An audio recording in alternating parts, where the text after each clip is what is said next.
Welcome, everyone, to 55 and 5. And in the words of the great Ronnie the limo driver, 69 dudes.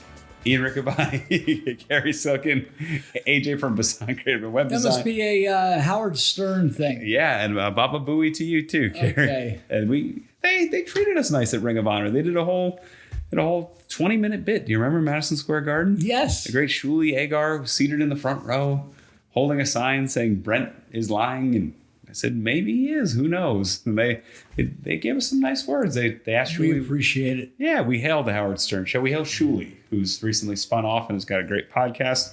And we hailed this man on episode 69.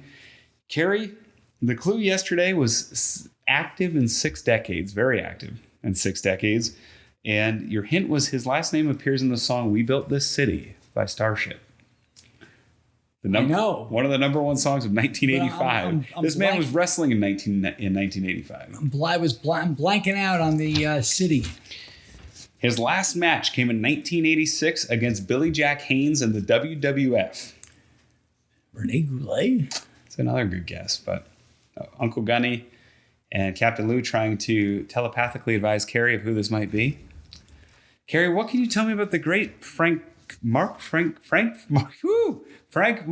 Marconi plays the Mamba. That was the hint. I hope that he wrestled under some other names. Well, kinda, but not really. Because I can't say a damn thing about him. Interesting. That's interesting. I would have swore you would have saw him. I don't know him as an enhancement talent. Well, that's what he was for a while. Yeah. Unless he wrestled under a different name. And he said his last match was in 86.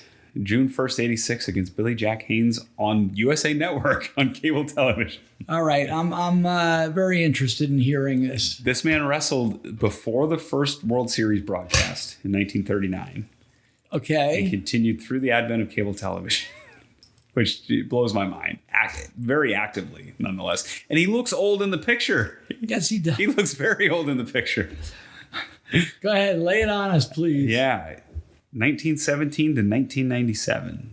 So he was 80 when he passed away, which means he was 70 when he wrestled Billy Jack. Really? 69. Fitting episode, 69, age 69. He would have been 69 years old. So that's available to view. That is available to view, yeah. I'm going to be watching it immediately after this. Yeah, and we're saying this, and cagematch.net is usually pretty accurate. They're usually on the money. So if we're going to go watch it. If by chance it's a different Frank Marconi, it could be. I don't think it is because everything else lines up. We'll let you know. But yeah, Frank Marconi, first recorded match in the Boston Arena in 1939 for the original AWA. Last recorded match was June 1st, 1986 against Billy Jack Haynes on the USA Network. First wrestler that we talked about that was fully active for 6 decades. Now, even if this Frank Marconi was not the one that was in the 86 match, he has results in 1980 as an enhancement talent for WWF in 80-81. So I'm assuming this is all the same guy. Starts out, he was very well known in Western Canada. He was a Western Canada staple.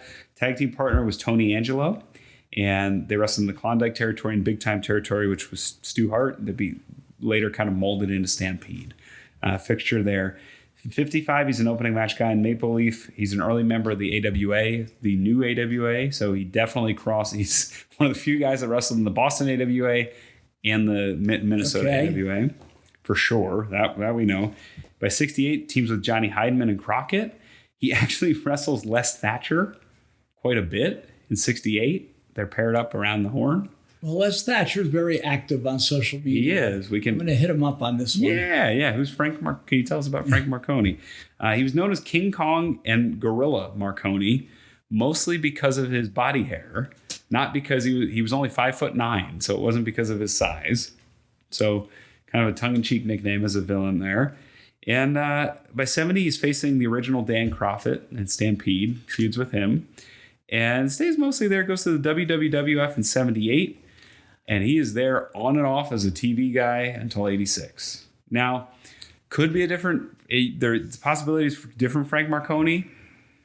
I don't know that it is, though. I don't think it is because cage match was pretty on the money, and that's where we're getting some of these results. Well, I definitely have to check this out because you would just figure when I'm watching these old TV tapings, which I like to watch, I would have seen him. It'd have been a Frankie Williams type. It'd have been a Joe Turco type. It'd have been a Lee Wong type. Lee Wong, yeah. So I'm going to look for him. As far as I know, he did not hold the Ecuadorian championship like Lee Wong did. So we'll research that, and we'll get back to you. We'll check that out as soon as we stop filming if that is the same Frank Marconi. Because now that I did the math, now that it hit me that he would have been 69 years old, that seems unreasonable, but it's happened before. I mean, Luthez had matches well into old age. Right. So. But you don't hear about these enhancement guys wrestling that long. Right.